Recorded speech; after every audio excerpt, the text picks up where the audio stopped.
प्यारे बच्चों, कल असी 4 चैप्टर करे थे। थोड़ा जिहा टेस्ट आना मैथ का। 4 चैप्टर थोनों जिहड़े आ वो अज करा देने। ठीक है, क्विक रिवीजन मैं फटाफट कराऊंगा तुहानूं। जिहड़े थोड़े 4 चैप्टर है पहला उन्हां बारे असीं गल करदे हां। पहला हैगा साडे कोल कंपलैक्स नंबर जिहड़ा रहिंदा वा कंपलैक्स नंबर। हुण कंपलैक्स नंबर है जिहड़ा ये थोड़े वास्ते +1 च नवां है। ਜਿਹੜਾ अंक ਅਸੀਂ ਇਦਾਂ ਲਿਖ ਸਕਦੇ ਬੱਚਿਓ ਜਾਂ 3 + 4 ਆਇਟਾ ਆਇਟਾ ਪਿੱਛੇ ਲਿਖੋ ਅੱਗੇ ਲਿਖੋ ਕੋਈ ਚੱਕਰ ਨਹੀਂ ਹੈ। ਆਹ ਸ਼ਬਦ ਜਿਹੜਾ ਇਹ ਆਇਟਾ ਹੈ ਆਇਓਟਾ ਉਹ ਮੇਰੇ ਪਿਛਲੀ ਵੀਡੀਓ ਦੇਖ ਲਓ ਤੇ ਮੈਂ ਸਾਰਾ ਕੁਝ ਦੱਸਿਆ ਵਾ। ਤੁਸੀਂ ਸਿਰਫ ਇਹ ਯਾਦ ਰੱਖਣਾ ਕਿ ਆਇਟਾ ਸਕੁਅਰ ਕਿਆ ਹੁੰਦਾ -1। ਅਸੀਂ ਹੁਣ ਤੱਕ ਬੱਚੇ ਨੂੰ ਇਹੀ ਦੱਸਦੇ ਵੀ ਕਿਸੇ ਵੀ ਰਕਮ ਦਾ ਸਕੁਅਰ ਕਦੇ ਵੀ ਨੈਗੇਟਿਵ ਨਹੀਂ ਹੋ ਸਕਦਾ। ਪਰ ਇੱਕ ਇਦਾਂ ਦਾ ਅੱਖਰ ਹੈ ਆਇਟਾ ਆਇਓਟਾ ਬੋਲਦੇ ਇਹਨੂੰ ਅਸੀਂ ਬੱਚਿਓ ਆਇਓਟਾ।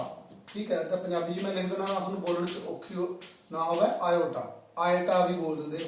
ठीक है, बोलने का ढंग है। चलो तुम जो सवाल करना तुम जो बोल के देखना। ठीक है, आ चीज इतना रखनी।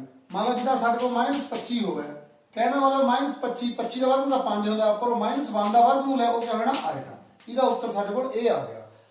जी पहली चीज है उन्होंने रियल पार्ट कहते सी रियल। ठीक है, आर है आर लिख देंगे आर जेड। ਕੰਪਲੈਕਸ ਨੰਬਰ ਨੂੰ Z ਦੇ ਨਾਲ ਅਸੀਂ ਡਿਨੋਟ ਕਰਦੇ ਤੇ ਇਮੇਜਿਨਰੀ IM ਪਾ ਕੇ ਥੋੜਾ Z ਮਤਲਬ ਰੀਅਲ ਪਾਰਟ ਇਮੇਜਿਨਰੀ ਪਾਰਟ। ਕਈ ਵਾਰ ਇਦਾਂ ਲਿਖਿਆ ਹੁੰਦਾ ਤੁਸੀਂ ਸਮਝ ਲੈਣਾ। ਇਮੇਜਿਨਰੀ ਮਤਲਬ ਕਾਲਪਨਿਕ ਯਾਨੀ ਕਿ ਕਲਪਨਾ ਕਰੀਏ ਅਸੀਂ ਇਸ ਨੰਬਰ ਦੀ, ਅਸਲ 'ਚ ਹੁੰਦਾ ਨਹੀਂ ਨੰਬਰ ਇਹ। ਆ ਜਿਹੜਾ B ਹੈ ਉਹ ਇਮੇਜਿਨਰੀ ਪਾਰਟ ਹੋ ਗਿਆ, ਇਹ ਰੀਅਲ ਪਾਰਟ ਹੋ ਗਿਆ। ਠੀਕ ਹੈ, ਇਹਦੇ ਬਾਅਦ ਸਾਨੂੰ ਜਿਹੜਾ ਪਹਿਲਾਂ ਤੇ ਦੋ ਚੀਜ਼ਾਂ ਪਤਾ ਲੱਗ ਜਾਣ ਉਹ ਤੋਂ ਬਾਅਦ ਅਸੀਂ ਅਗਲੀ ਗੱਲ ਕਰਕੇ ਦੇਖਦੇ ਆ। ਹੁਣ ਕੰਪਲੈਕਸ ਨੰਬਰ ਦਾ ਜਿਹੜਾ ਅਗਲਾ ਕੰਮ ਹੈ ਬੱਚਿਓ, जे दो कंपलैक्स नंबर असीं जोड़ने होए तो रियल रियल च जोड़ देना इमेजिनरी इमेजिनरी च। जां गुणा करनी होई असीं फिर दो ब्रैकेटां दी जिद्दां गुणा करदे उदां ही करना। बस सारे चैप्टर दा निचोड़ आही है भी आयटा स्केयर जगह तुसीं -1 भरना। ये सारे चैप्टर च यही गल काम आनी। हुण एक शब्द है साडे कोल मॉडुलस, जिद्दां ये Z है तां इहनूं असीं मॉडुलस नूं इदां लिख दिंदे जां इहनूं मॉड भी कह दिंदे शॉर्टकट जां एब्सोल्यूट वैल्यू भी कह दिंदे। ये क्या चीज़ है जिहड़ा इहदा रियल पार्ट है उहदा स्केयर कर दो x का स्केयर प्लस y का स्केयर इहदा सारे दा अंडर रूट। ये है बच्चों साडे कोल मॉड। उसके बाद एक शब्द आ जांदा एम्पलीट्यूड, इहनूं शॉर्टकट एम्पलीट्यूड कहंदे। आर्गूमेंट भी कहंदे इहनूं आर्गूमेंट एम्पलीट्यूड आर्गूमेंट। वो चीज क्या है बच्चों वो होंदा साडे कोल थीटा या tan थीटा लिख दो। थीटा इधर tan इनवर्स ले जांदे फिर y/x आ चीज। फिर y दी कितनी है 2 x कितनी है 3। tan थीटा जाए उधर ले जाओ तो मतलब tan जो उधर ले tan थीटा जी बराबर हो गया। हुण ये सानू दो पहले तो आह चीज पता होवे कि मॉडुलस क्या होंदा, फिर सानू एम्पलीट्यूड पता लग गया। एक बच्चों साडे कोल हैगा कंजूगेट। कंजूगेट क्या होंदा? कंजूगेट होंदा साडे कोल जिद्दां इहदा सिर्फ इमेजिनरी पार्ट दा साइन चेंज कर देना। बस इमेजिनरी पार्ट दा साइन चेंज कर दो। ठीक है, एक ना साडे कोल एडिटिव इनवर्स होंदा। एडिटिव एडिटिव का मतलब भी जोड़ के 0 बन जाए। जिदा एडिटिव इनवर्स इनू मोरा निशान बदल दो इहदा -3 -2 आएगा। एदा आ साडे कोल क्या बन गया बच्चों एडिटिव इनवर्स। एडिटिव भी जोड़ के 0 बन जाए। ठीक है, 0 नूं असीं किद्दां लिख सकदे कंपलैक्स नंबर च 0 + 0 आएगा। 5 नूं किद्दां लिख सकदे 0 5 हैगे आ 5 + 0 आएगा। जे 2 आएटा लिखना होवे फिर कंपलैक्स नंबर च किद्दां लिखना? रियल पार्ट तो है नहीं इमेजिनरी है। कहने वाली जी चीज नहीं होती 0 लिख दो। आ भी देखो 0 नूं कंपलैक्स नंबर के रूप च असीं लिखता। हुण एक हैगा साडे कोल रेसिप्रोकल। रेसिप्रोकल शब्द जिहड़ा जरूरी है उहनूं असीं इनवर्स कहंदे ओ देखदे हां। हुण देखो बच्चों इनवर्स कढना होवे सानूं इनवर्स कढना आ जांदा। जिद्दां हुण इहदा कंपलैक्स नंबर दा इनवर्स कढना होवे तां असीं लिखदे 1 + 3 आदा लिखना 3 4 आटा सॉरी इहनूं हुण रैशनलाइजेशन कर दो हो जाना। एक तां इह ढंग है इनवर्स कढण दा, एक होर ढंग है भी तुसी पहला जिहड़ा Z लिखा वा। ठीक है, इहदा तुसी कंजूगेट ले लो। कंजूगेट में इदां लिखदे असीं क्या होना कंजूगेट 3 - 4 आएगा। फिर ना जिहड़ा दोहां दी गुणा कर दईए असीं Z नाले उहदे कंजूगेट नूं जे गुणा कर दईए तां ओह मॉड दा स्केयर आ जांदा। आ रूल भी फार्मूला चेता रखना। इत्थों फिर इनवर्स कढिया जा सकदा किदां?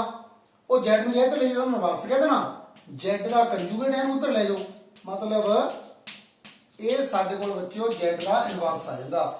ਇਸ ਢੰਗ ਨਾਲ ਵੀ Z ਦਾ ਇਨਵਰਸ ਕਰ ਸਕਦੇ ਰੈਸਿਪਰੋਕਲ ਜਾਂ ਉਦਾਂ ਹੀ 5 ਦਾ ਰੈਸਿਪਰੋਕਲ ਕਹਿੰਦਾ 1/5 ਇਦਾਂ ਇਹਦਾ ਰੈਸਿਪਰੋਕਲ ਕਹਿੰਦਾ 1 ਫਿਰ ਨੂੰ ਅੱਗੇ ਹੱਲ ਕਰ ਲਓ ਤਾਂ ਵੀ ਹੱਲ ਕਰਦੇ। ਦੋ ਢੰਗ ਹੋ ਗਏ ਸਾਡੇ ਕੋਲ ਰੈਸੀਪ੍ਰੋਕਲ हल करन दे। फिर बच्चों साडे कोल छोटे छोटे सवाल आ जाते जिदा हुण आ सवाल मैं लिखा हुआ, ठीक है, जिदा मान लो साडे कोल आयटा की पावर 42 होवे तो इसका उत्तर कितना होना, आयटा स्केयर लिख के ऊपर 21 लिख दो।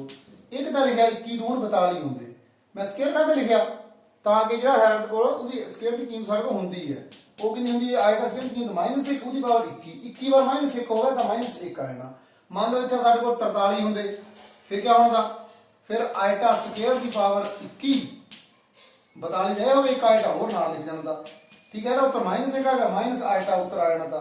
ऐसा असीं तोड़ सकते हूँ इदां ही। हुण ये है 1 हो गया है आधा आयटा, ठीक है, आयटा स्केयर -1 हो गया, आयटा क्यूब क्या होना, जिहड़ा दा स्केयर है उसका -1 होना नाल ओहदा एक आयटा होर लग जाना, देखो कट कितना आना है 0, ठीक है। एक साडे कोल बच्चे विच हैगा पोलर फॉर्म, पोलर फॉर्म जिहड़ी है बस वो ध्यान नाल रखनी, क्या होंदी पोलर फॉर्म भी r cos theta plus eta sine theta, ठीक है। जिदा हुण आह कंपलैक्स नंबर है इहदा असीं आर क्या होंदी बच्चों X square plus Y square उहदा अंडर रूट कर लेना, जेड मॉड नूं आर कहंदे असीं, मॉड नूं आर भी कहंदे आ, ते cos theta plus sine theta वो जिहड़ा असीं बड़ा सवाल है तुहानूं मेन मैं गल्लां दसदियां कंपलैक्स नंबर हुण अगला करदे हां। हुण बच्चों आ गया तुहाडा स्टैटिक्स सौखा चैप्टर है ये, पिछले मैं 1-2 वीडियो पाई वो देख लो, हुण मैं फटाफट क्विक रिवीजन दा फटाफट क्योंकि छेती। रेंज क्या होंदी जी छोटी क्लास में पढ़िया, जे थोड़े जिहे अखर लिखे होण इत्थे काफी उच्चों जिहड़ा सब ते छोटा है नाले सब ते बड़ा, ग्रेटेस्ट यानी कि जिहड़ा सब ते बड़ा होना ना ग्रेटेस्ट उच्चों स्मॉलेस्ट कढ दो घटा दो, ठीक है, वो साडे कोल क्या है ना रेंज है, जिहनूं असीं रेंज कह दिंदे। अगली गल हुण इहदे च साडे कोल सवाल है कि mean deviation, mean deviation, deviation का मतलब क्या होंदा बच्चों अंतर, भी जिहड़े सानूं अखर लिखे होने उन्हां विचों तुसीं डेविएशन लई जाओ, नाल लिखिया होंदा भी मीन डेविएशन फ्रॉम, भी काहते लैनी, फ्रॉम मीन ते लैनी कि मीडियन तो लैनी कि मॉड तो लैनी, कल्ला नहीं होंदा mean deviation, find mean deviation इदां नहीं होंदा सवाल, फाइंड मीन डेविएशन फ्रॉम, भी किहदों लैनी मीन डेविएशन, जिहदा मीन ते लैनी पहला अखरां दा मीन कढना होवे ना सारे चों घटा देना, घटा के फिर निशान जोड़ दा लेना, फिर इसदा जोड़ कर देना, ये होगी मीन डेविएशन, फिर उन्होंने गिनती नाल भाग कर देनी। जे फ्रीक्वेंसी वाला सवाल होया तो सारे दा सारे विचों मीन कढ देना, मीन कढ के उन्होंने फिर एफ नाल गुणा कर देनी बच्चों, हरेक मीन नूं आ प्लस दे लेने, हमेशा घटा जिहड़ा है ना जदा 3 चों 4 कढे -1 करना पर असीं एक प्लस दा ही लेना हुंदा, इहनूं असीं इहदे नाल गुणा कर देनी फिर एफ नाल, फिर थल्ले एफ दा जोड़ होना, ठीक है। ऐदां जिहड़ी mean deviation from J median लैनी होई फिर पहला रकमां दा मीडियन कढो, फिर हरेक अखर विचों मीडियन नूं घटाई जाओ, फिर भी वही गल है। जे मॉड तो लैनी हुई सारियां रकमां दा पहला मोड कढो, हरेक रकम चों इहनूं मॉड नूं घटाई जाओ। एक गल यह है कि जद असीं मीन डेविएशन मीन तो लैंदे ना तो इन्हां सारियां रकमां दा जोड़ जिहड़ा है एक्चुअल मीन तो लैंदे आ, असली मीन हुंदी उहदी तां जिहड़ा उहदा जोड़ हुंदा वो 0 आ जांदा, ठीक है, ये भी हुंदी है गल। उसके बाद बच्चों साडे कोल मीन डेविएशन के बाद आ जांदा साडे कोल फिर स्टैंडर्ड डेविएशन, एक जो स्टैंडर्ड डेविएशन शब्द आ गया। हूँ स्टैंडर्ड डेविएशन क्या है, इसका बहुता फर्क नहीं है, वो सिर्फ आही फर्क है एक्स जो एक्स घटाई होनी इसका स्केयर लिया होना, ठीक है, बस इन्ना काम है सारा, फिर नाल इसदा अंडर रूट भी पाया होंदा, ठीक है, अंडर रूट ਇਹਦਾ जोड़ स्केयर का ना जोड़ करके जोड़ कर लेना ਉਹਦਾ सारे जो घटा के फिर स्केयर करी जाना, स्केयर का जोड़ करना, सिग्मा काहदा है एक्स माइनस एक्स मीन, सारियां रकमां दा मीन लेके जिहड़ी एक लाइन बननी उसका स्केयर कर दो, फिर उन्हें जोड़ लो, फिर जिहड़ा है बच्चों एन नाल उसदी गिनती नाल भाग कर दो, जे फ्रीक्वेंसी हो तो मोरा फ्रीक्वेंसी लग जानी, एफ लग जानी, एक्स माइनस एक्स मीन दा स्केयर, एफ का स्केयर नहीं है, स्केयर अनुसार एफ ना गुणा करके जी लाइन बनी उसका जोड़ करना, थले फिर एफ का जोड़ आना बच्चों, ठीक है। ये थोड़ी स्टैंडर्ड डेविएशन होगी, वर्गमूल पाना इसके ऊपर।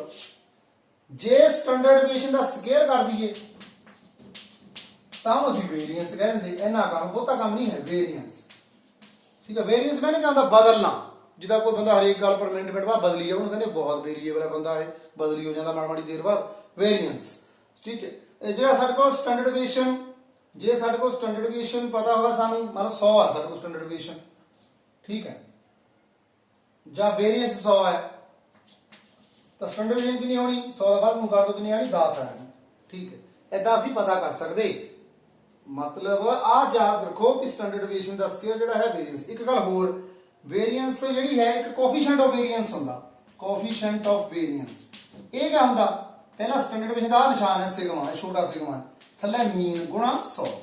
तुसीं मैथ विच देखो जे रकम बड़ी हुई, मान लो जो स्टैंडर्ड डेविएशन ज्यादा हुई तो कोफिशिएंट ऑफ वेरिएशन भी क्या होना ज्यादा। कोफिशिएंट ऑफ वेरिएंस क्या हुंदा, उच बदला भी बंदा बदली जाता फटाफट, ਜਿਹੜਾ ਬੰਦਾ ਬਦਲੀ ਜਾਂਦਾ ਫਟਾਫਟ ਇਹਦਾ ਮਤਲਬ ਕੰਸਿਸਟੈਂਟ ਨਹੀਂ ਹੈ, ਨਾਟ ਕੰਸਿਸਟੈਂਟ। ਜੇ ਸਾਡੇ ਕੋਲ ਸਟੈਂਡਰਡ ਡਿਵੀਜ਼ਨ ਘੱਟ ਹੈ, ਘੱਟ ਮਤਲਬ ਲੈਸ ਐਸਡੀ, ਸਟੈਂਡਰਡ ਡਿਵੀਜ਼ਨ ਜੇ ਘੱਟ ਹੈ ਤਾਂ ਵੇਰੀਐਂਸ ਵੀ ਘੱਟ ਹੋਣੀ, ਵੇਰੀਐਂਸ ਘੱਟ ਹੋਣੀ, ਫਿਰ ਵੇਰੀਐਂਸ ਲੈਸ ਹੋਣੀ। ਜੇ ਵੇਰੀਐਂਸ ਲੈਸ ਹੋਈ ਮੰਨ ਲਓ ਤਾਂ ਬਦਲਾਅ ਬੰਦੇ 'ਚ ਘੱਟ ਹੁੰਦਾ, ਇਹਦਾ ਮਤਲਬ ਬੰਦਾ ਸਹੀ ਹੈ, ਸੱਚਾ ਹੈ, ਉਹ ਕੰਸਿਸਟੈਂਟ ਹੈ। ਆਹ ਚੀਜ਼ਾਂ ਰੱਖ ਲਓ, ਪੜਾਈ ਵੀ ਗੱਲ ਕਿਤੇ ਕੰਮ ਆਉਂਦੀ, ਘੋਟਾ ਨਹੀਂ ਲਾਣਾ ਇਹਨੂੰ। ਸਟੈਂਡਰਡ ਡਿਵੀਜ਼ਨ ਜੇ ਘੱਟ ਹੈ, ਫਾਰਮੂਲਾ ਹੈ जे आ घट हो जाता उत्तर को कोफिशिएंट ऑफ वेरिएंस का उत्तर घट आना। जे कोफिशिएंट ऑफ वेरिएंस घट है, इसका मतलब वेरिएंस की मात्रा घट है, तो असं क्या कह सकते, जे वेरिएंस घट है इसका मतलब बदल नहीं रहा बंदा, तो इसका मतलब बंदा वो पक्का है, कंसिस्टेंट है। इन्ना थोड़ा ये दस बच्चे बाकी ही फिर करते हैं। हुण बच्चों जो चैप्टर ना लीनियर इक्वेशन नहीं है, इन इक्वेशन यानी कि बराबर का निशान नहीं होंदा, ये ग्रेटर दैन जां लैस दैन होंदा, उहनूं कहंदे सी इन इक्वेशन भी इक्वल नहीं है, ਜਾਂ बड़ी है रकम ਜਾਂ छोटी है।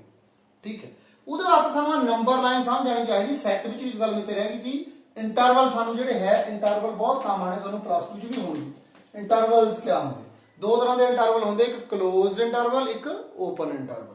ਉਹ ਕੀ ਚੀਜ਼ ਹੈ, ਜਿੱਦਾਂ ਹੁਣ ਮੈਂ 2 ਨਾਲੇ 5 ਲਿਖ ਦਵਾਂ ਨਾ, ਆ ਬੱਚਿਓ ਕੀ ਹੈ, ਕਲੋਜ਼ਡ ਇੰਟਰਵਲ ਹੈ ਇਹ। ਠੀਕ है, आ क्या है, ओपन इंटरवल। अब ब्रैकेट है ना ओ वर्ग है, ओपन इंटरवल कह दो, ऐसे याद रख लो। ब्रैकेट जी ओ है एक तरह ओपन इंटरवल। क्लोज मतलब कंधा बंद, ये भी विच लेने, 2 तो लेके 2 3 4 5 ये दो भी विच लेने, 2 नाले 5 भी विच लेने, असं क्लोज कह देंगे। ओपन च कहता भी 2 नाले 5 नहीं लेने, 3 4 ये लेने विच वाले, 3.5 भी हो सकते, तो मैं नैचुरल नंबर करके लिया। यानी कि जेडे विच कंधा विच लेने उन्होंने क्लोज कह देंगे। क्लोज अगेन कंधा बंद है, ओपन पी च ਇਹ ਨਾਲੇ ਖੁੱਲੇ ਆ, ਇਹ ਨਹੀਂ ਵਿੱਚ ਲੈਣੇ। ਹੁਣ ਇੱਥੇ ਕੀ ਮਤਲਬ ਇਹਦਾ ਦੇਖੋ, ਜਦੋਂ ਨਾ ਤੁਹਾਨੂੰ ਦੱਸਣ ਲੱਗਾ x less than equal to 2, ਵੀ x ਜਿਹੜੀ ਆ 2 ਵੀ ਹੋ ਸਕਦੀ, 2 ਤੋਂ ਘੱਟ ਵੀ ਹੋ ਸਕਦੀ ਕਿਸੇ ਚੀਜ਼ ਦੀ ਕੀਮਤ। ਜੇ ਇਹਨੂੰ ਅਸੀਂ ਇੰਟਰਵਲ ਵਿੱਚ ਦੱਸਣਾ ਵਾ ਕਿੱਦਾਂ ਦੱਸੂਗੇ, x ਬਰਾਬਰ 2 ਵੀ ਆਹ ਚੀਜ਼ ਹੈ ਵੀ 2 ਵੀ ਹੋ ਸਕਦੀ, 2 ਤੋਂ ਘੱਟ, ਯਾਨੀ ਕਿ ਸਾਰੀ ਲੈਣ, ਆ ਸਾਰੀ ਲੈਣ ਕਹਿਣ ਦਾ ਮਤਲਬ ਮਾਈਨਸ ਇਨਫਿਨਿਟੀ ਤੋਂ ਲੈ ਕੇ ਕਿੱਥੇ ਤੱਕ ਆ ਗਏ 2 ਤੱਕ। ਠੀਕ ਹੈ, ਕਲੋਜ਼ ਇੰਟਰਵਲ ਪਾਣਾ ਇੱਥੇ, ਪਰ ਇਹ ਗਲਤ ਹੈ ਥੋੜਾ ਜਿਹਾ। ਕਾਹਤੇ, ਕਿਉਂਕਿ ਇਨਫਿਨਿਟੀ ਦੇ ਨਾਲ ਕਦੇ ਵੀ ਆ ਨਹੀਂ ਬੜੀ ਬ੍ਰੈਕਟ ਨਹੀਂ ਪੈਂਦੀ, ਇਹਦੇ ਨਾਲ ਆਹੀ ਪੈਂਦੀ, ਚਾਹੇ ਓਪਨ ਹੋਵੇ ਚਾਹੇ ਕਲੋਜ਼ਡ ਹੋਵੇ, ਇਨਫਿਨਿਟੀ ਦੇ ਨਾਲ ਗੋਲ ਬ੍ਰੈਕਟ ਹੀ ਪੈਂਦੀ। ਇਹਦਾ ਮਤਲਬ ਕੀ ਹੁੰਦਾ ਵੀ ਇਨਫਿਨਿਟੀ ਕੋਈ ਚੀਜ਼ ਥੋੜਾ ਹੈ। ਜੇ ਪੁੱਛੇ ਵੀ ਇਨਫਿਨਿਟੀ ਕਿੰਨੀ ਹੁੰਦੀ, ਤੁਸੀਂ ਕੀਮਤ ਦੱਸ ਸਕਦੇ, ਇਨਫਿਨਿਟੀ ਦੀ ਕੋਈ ਕੀਮਤ ਨਹੀਂ ਹੁੰਦੀ, ਤਾਂ ਜਿਹੜਾ ਹੈ ਬ੍ਰੈਕਟ ਇਦਾਂ ਪਾਉਂਦੇ ਅਸੀਂ। ਮਤਲਬ ਇਹਦਾ ਉੱਤਰ ਆ ਗਿਆ ਸਾਡੇ ਕੋਲ ਕਿ ਮਾਈਨਸ ਇਨਫਿਨਿਟੀ ਤੋਂ ਲੈ ਕੇ 2 ਤੱਕ ਆ ਬ੍ਰੈਕਟ ਕਦ ਪਾਈ ਗਈ ਵੀ 2 ਵੀ ਵਿੱਚ ਲੈਣੇ। ਇੱਧਰ ਆ ਜਾਓ, x ਤੋਂ ਬੜੀ, x बड़ी है माइनस 1 तो, है माइनस 1, माइनस 1 तो ज्यादा किहड़े आ सारे अखर इधर वाले, माइनस 1 भी विच है। ठीक है, इधर मतलब ये भी विच लेना, इधर सारे माइनस 1 तो लेके कितने तक, इनफिनिटी प्लस इनफिनिटी तक।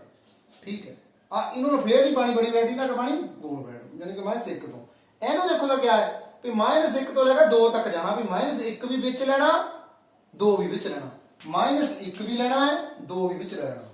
आ बन गया साडे को माइनस 1 भी विच लेना, माइनस 2 भी लेना है, सारे विच आ गए, माइनस 1 0 भी आ गया, 1 भी आ गया। ठीक है, 2 भी विच लेना।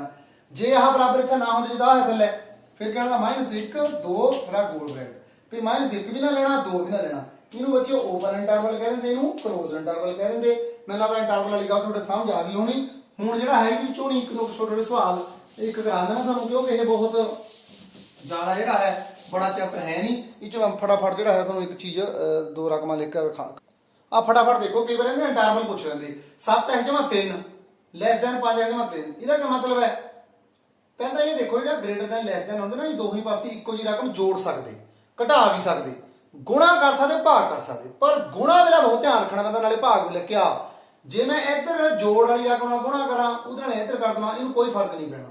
ਜੇ ਮੈਂ ਘਟਾ ਵਾਲੀ ਰਕਮ ਨਾਲ ਗੁਣਾ ਕਰਾਂ, ਮਤਲਬ ਇਹਨੂੰ ਘਟਾ 2 ਨਾਲ ਗੁਣਾ ਕਰਾਂ, ਇੱਧਰ ਵੀ ਘਟਾ 2 ਨਾਲ ਗੁਣਾ ਕਰਾਂ, ਤਾਂ ਤੁਸੀਂ ਕਹਿਣਾ ਫਰਕ ਕੋਈ ਨਹੀਂ ਪਿਆ, ਪੈ ਗਿਆ ਫਰਕ। एना फिर उधर हो जाना, यानी कि एदी शक्ल उधर हो जानी, ये लैस दैन है ग्रेटर दैन बन जाना। कहते -5 ठीक है ਛੋਟੇ ਹੁੰਦੇ -2 ਨਾਲ ਤੁਹਾਨੂੰ ਪਤਾ ਹੈ ਜਿਵੇਂ ਇਹਨੂੰ -1 ਨਾਲ ਗੁਣਾ ਕਰਦਾ ਇਹਨੇ 5 ਬਣ ਜਾਣਾ, ਇਹਨੇ -1 ਨਾਲ ਗੁਣਾ ਕਰਦੇ ਕਿ ਬਣਨਾ 2 ਬਣ ਜਾਣਾ। ਹੁਣ ਠੀਕ ਹੈ, ਦੇਖੋ ਤਾਂ ਇਹ ਗੱਲ ਹੁਣ 2 ਬੜਿਆ ਕੋ 5 ਨਾਲ, ਇਹਦਾ ਮਤਲਬ ਮਾਈਨਸ ਨਾਲ ਗੁਣਾ ਕਰਨ ਤੇ ਇਹਨੇ ਬਦਲ ਜਾਣਾ। ਇੱਕ ਤਾਂ ਇਹ ਗੱਲ ਚੇਤਾ ਰੱਖਣੀ ਵੀ ਜਦ ਵੀ ਅਸੀਂ ਮਾਈਨਸ ਨਾਲ ਇਹਨੂੰ ਗੁਣਾ ਕਰਦੇ ਨਾ ਇਨ ਇਕੁਏਸ਼ਨ ਨੂੰ, ਤਾਂ ਆਹ ਜਿਹੜਾ ਨਿਸ਼ਾਨ ਹੈ ਗ੍ਰੇਟਰ ਦੈਨ ਵਾਲਾ ਲੈਸ ਦੈਨ ਬਣ ਜਾਂਦਾ, ਮਾਈਨਸ ਨਾਲ ਫਰਕ ਪੈਂਦਾ, ਪਲੱਸ ਵਾਲੇ ਨਾਲ ਹੀ ਫਰਕ ਪੈਂਦਾ। ਇਹਨੂੰ ਜਿਵੇਂ ਹੁਣ -5 ਨਾਲ -2 ਨੂੰ 3 ਨਾਲ ਗੁਣਾ ਕਰਨਾ ਪਲੱਸ ਦੇ 3 ਨਾਲ ਤਾਂ -15 ਹੀ ਰਹਿਣੇ, ਇਹਨੂੰ ਕਰ ਦੇਵਾਂ 3 ਨਾਲ -6 ਰਹਿਣੇ, -6 ਬੜੇ ਹੁੰਦੇ, ਯਾਨੀ ਕਿ ਪਲੱਸ ਦੇ ਨਾਲ ਗੁਣਾ ਕਰਨ ਤੇ ਕੋਈ ਫਰਕ ਨਹੀਂ ਪੈਂਦਾ। ਠੀਕ ਹੈ, ਹੁਣ ਇਹਦੀ ਕੀਮਤ ਦੇਖੋ ਕਿੱਦਾਂ ਹੈ, ਆ 7x ਆ 5x ਹੈ, 5x ਉੱਧਰ ਚਲੇ ਗਏ ਕਿੰਨੇ ਰਹਿ ਗਏ 2x, 3 ਇੱਧਰ ਆ ਗਏ ਕਿੰਨੇ ਹੋ ਗਏ 6, ਇਹ ਬਰਾਬਰ ਦਾ ਨਿਸ਼ਾਨ ਹੀ ਇੱਥੇ ਰੱਖਣਾ। x ਕਿੰਨਾ ਹੋ ਗਿਆ ਬੱਚਿਓ 6 ਬਰਾਬਰ ਨਹੀਂ ਲਿਖਣਾ, ਸੌਰੀ ਇਹ ਕਿੰਨਾ ਹੋ ਗਿਆ 2 ਨਾਲ ਭਾਗ ਕਰਕੇ ਕਿੰਨਾ ਹੋ ਗਿਆ 3। ਠੀਕ ਹੈ, ਕਹਿਣ ਦਾ ਮਤਲਬ ਹੁਣ ਇਹਦਾ x ਲੈਸ ਦੈਨ 3, ਇਹਦਾ ਕਿਹੜਾ ਇੰਟਰਵਲ ਬਣਨਾ ਦੱਸੋ, ਕਿਹੜਾ ਬਣਨਾ, ਇੱਧਰ -90 ਹੈ 0 ਇੱਥੇ 90, 3 ਪਲੱਸ ਦੇ ਇੱਥੇ ਮੰਨ ਲਓ x ਕਿਹਾ ਹੈ 3 ਨਾਲੋਂ ਛੋਟੀ, 3 ਨਾਲੋਂ ਛੋਟੇ ਕਿਹੜੇ ਅੱਖਰ ਹੈ -90 ਤੋਂ ਲੈ ਕੇ 3 ਤੱਕ, ਪਰ ਗੋਲ ਬ੍ਰੈਕਟ ਕਿਉਂਕਿ 3 ਵਿੱਚ ਨਹੀਂ ਹੈ, ਇੱਥੇ ਇਕੁਅਲ ਦਾ ਨਿਸ਼ਾਨ ਨਹੀਂ ਹੈ, ਐਦਾਂ ਨਹੀਂ ਹੈ, ਜੇ ਤਾਂ ਹੁੰਦਾ ਤਾਂ ਇੱਥੇ ਮੈਂ ਬੜੀ ਬ੍ਰੈਕਟ ਪਾਣੀ ਦੀ। ਸਮਝ ਆ ਗਿਆ ਤੁਹਾਨੂੰ? ਇਦਾਂ ਹੀ ਹੈ ਕਿ ਦੇਖੋ ਆ 15 ਇੱਧਰ ਨੂੰ ਆਇਆ ਨੇ, 5x greater than equal to 15, x ਕਿੰਨੀ ਹੋਊਗੀ greater than equal to 3, we x ਬੜੀ ਹੈ 3 ਨਾਲੋਂ, 3 ਨਾਲੋਂ ਬੜੀ ਹੈ, 3 ਵੀ ਵਿੱਚ ਲੈਣੇ, 3 ਵੀ ਵਿੱਚ ਲੈਣੇ, ਬੜੀ ਵੀ ਹੈਗੀ ਹੈ। ਠੀਕ ਹੈ, ਇਨਫਿਨਿਟੀ ਨਾਲ ਤੁਹਾਨੂੰ ਹਮੇਸ਼ਾ ਗੋਲ ਬ੍ਰੈਕਟ, ਇਹ ਦਾ ਥੋੜਾ ਲੀਨੀਅਰ। ਅਗਲਾ ਕੰਮ ਕਰਦੇ ਹਾਂ ਪ੍ਰੋਬੇਬਿਲਿਟੀ ਚ ਬੱਚਿਓ, ਬਹੁਤਾ ਨਹੀਂ ਸਮਝਾਉਣਾ, ਹੁਣ ਸਿੱਧਾ ਹੀ ਹੈ ਵੀ ਪ੍ਰੋਬੇਬਿਲਿਟੀ 0 ਤੋਂ ਲੈ ਕੇ 1 ਤੱਕ ਹੁੰਦੀ। ਜੇ ਕਿਸੇ ਦੇ ਹੋਣੇ ਦੀ ਪ੍ਰੋਬੇਬਿਲਿਟੀ a ਹੈ, ਨਾ ਹੋਣੇ ਦੀ ਜਿਹੜੀ ਆ ਉਹ a ਨੋਟ ਹੈ, ਤਾਂ ਉਹਨਾਂ ਦੋਹਾਂ ਦਾ ਜੋੜ ਕਿੰਨਾ ਹੁੰਦਾ ਬੱਚਿਓ 1 ਹੁੰਦਾ। ਇੱਕ ਹੁੰਦਾ ਐਕਸਕਲੂਸਿਵ, ਐਕਸਕਲੂਸਿਵ ਕੀ ਹੁੰਦਾ, ਜਿਹੜਾ ਵਿੱਚ ਨਹੀਂ ਹੁੰਦਾ, ਯਾਨੀ ਕਿ ਇਹਨਾਂ 'ਚ ਕੋਈ ਖਾਸ ਗੱਲ ਨਹੀਂ ਹੈ।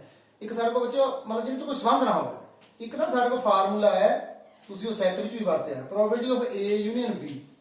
ਇਹ ਕਾਹਦੇ ਬਰਾਬਰ ਹੁੰਦੀ, ਪਹਿਲੇ ਦੀ ਪ੍ਰੋਬੇਬਿਲਿਟੀ ਦੂਏ ਦੀ ਪ੍ਰੋਬੇਬਿਲਿਟੀ, ਇਹ ਤੁਸੀਂ ਉੱਚ ਫਾਰਮੂਲਾ ਹੁੰਦਾ n ਹੁੰਦਾ ਤਾਂ ਉੱਥੇ। ਠੀਕ ਹੈ, ਮਾਈਨਸ ਪ੍ਰੋਬੇਬਿਲਿਟੀ ਆਫ ਉਹਨਾਂ ਦੀ ਇੰਟਰਸੈਕਸ਼ਨ ਦੀ। ਆਹ ਚੇਤਾ ਰੱਖਣਾ, ਜਦ ਐਕਸਕਲੂਸਿਵ ਹੋਣ ਤਾਂ ਸਾਂਝਾ ਕੁਝ ਵੀ ਨਾ ਹੋਣਾ। ਜੇ ਦੋ ਐਲੀਮੈਂਟ a ਨਾਲ b ਐਕਸਕਲੂਸਿਵ ਹੋਣ ਨਾ, ਸੈੱਟ ਵਿੱਚ ਕੀ ਹੁੰਦਾ ਤਾਂ ਡਿਸਜੁਆਇੰਟ, ਵੀ ਜਿਹਨਾਂ 'ਚ ਕੋਈ ਸੰਬੰਧ ਨਹੀਂਗਾ, ਉੱਥੇ ਡਿਸਜੁਆਇੰਟ, ਉੱਥੇ ਫਿਰ ਆਹ ਚੀਜ਼ 0 ਹੋ ਜਾਂਦੀ ਸੀ। ਇੱਥੇ ਪ੍ਰੋਬੇਬਿਲਿਟੀ ਜੇ ਐਕਸਕਲੂਸਿਵ ਹੁੰਦਾ ਇਹ 0 ਹੋ ਜਾਣੀ, ਫਿਰ ਆਹੀ ਰਹਿਣੇ ਦੋਏ। ਠੀਕ ਹੈ, ਹੁਣ ਅਗਲੀ ਗੱਲ, ਜੇ ਮਤਲਬ ਜਿੱਦਾਂ ਮੈਂ ਤੁਹਾਨੂੰ ਆਹ ਦੱਸਿਆ ਇਹ ਤੁਸੀਂ ਸਮਝ ਲੈਣਾ। ਇੱਕ ਨਾ ਕਈ ਵਾਰ ਆਹ ਹੁੰਦੀ ਵੀ ਪ੍ਰੋਬੇਬਿਲਿਟੀ ਹੋਣੇ ਦੀ ਪ੍ਰੋਬੇਬਿਲਿਟੀ ਜੇ PA ਹੈ ਤਾਂ ਨਾ ਹੋਣੇ ਦੀ ਅਸੀਂ ਕਿੱਦਾਂ ਲਿਖਦੇ ਨੇ, ਡੈਸ਼ ਪਾ ਦਿੰਦੇ, ਕਈ ਵਾਰ ਉੱਪਰ ਬਾਰ ਪਾ ਦਿੰਦੇ।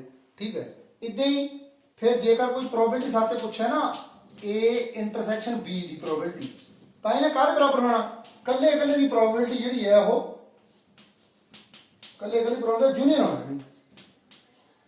ਠੀਕ ਹੈ, ਇਦਾਂ ਜਿਹੜਾ ਹੈ ਸਾਡੇ ਕੋਲ ਇਹ ਕਿਹੜਾ ਆ ਗਿਆ, ਸਾਡੇ ਕੋਲ ਕਿਹੜਾ ਰੂਲ ਆ ਗਿਆ ਸਾਡੇ ਕੋਲ, ਅਸੀਂ ਡੀ ਮੋਰਗਨ ਦਾ ਲਾ ਨਹੀਂ ਅਸੀਂ ਕਰਦੇ ਸੀ, ਮਤਲਬ ਇਕੱਠੇ ਦੀ, ਸੌਰੀ ਮੈਂ ਤੇ ਗਲਤ ਲਿਖ ਹੋ ਗਿਆ, ਇਕੱਠੇ ਦੀ ਪ੍ਰੋਬੇਬਿਲਿਟੀ ਜਿਹੜੀ ਆ ਉਹ ਇਕੱਠੇ ਦੀ ਪ੍ਰੋਬੇਬਿਲਿਟੀ ਦਾ ਨੋਟ ਆਇਆ ਨਾ ਸਾਡੇ ਕੋਲ। ਠੀਕ ਹੈ, ਆਹ ਚੀਜ਼ ਅਸੀਂ ਤਾਂ ਕੰਪਲੀਮੈਂਟ ਕਰਦੇ ਤੇ ਇੱਥੇ ਨੋਟ ਆ ਗਿਆ।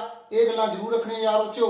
ਬਾਕੀ ਪ੍ਰੋਬੇਬਿਲਿਟੀ ਦਾ ਫਾਰਮੂਲਾ ਕੰਮ ਆਣਾ ਸਾਡਾ, ਹੋਰ ਪ੍ਰੋਬੇਬਿਲਿਟੀ 'ਚ ਕਈ ਗੱਲਾਂ ਜਿਹੜੀਆਂ ਹੈ ਉਹ ਚੈਪਟਰ 'ਚ ਕਰਾਉਣੀਆਂ, ਬੜਾ ਥੋੜਾ ਚੈਪਟਰ ਇਹ, ਬਸ ਆਹ 1-2 ਗੱਲਾਂ ਚੇਤਾ ਰੱਖ ਲਿਓ, ਬਾਕੀ ਫੇਰ ਕਰੂੰਗੇ। Thank you.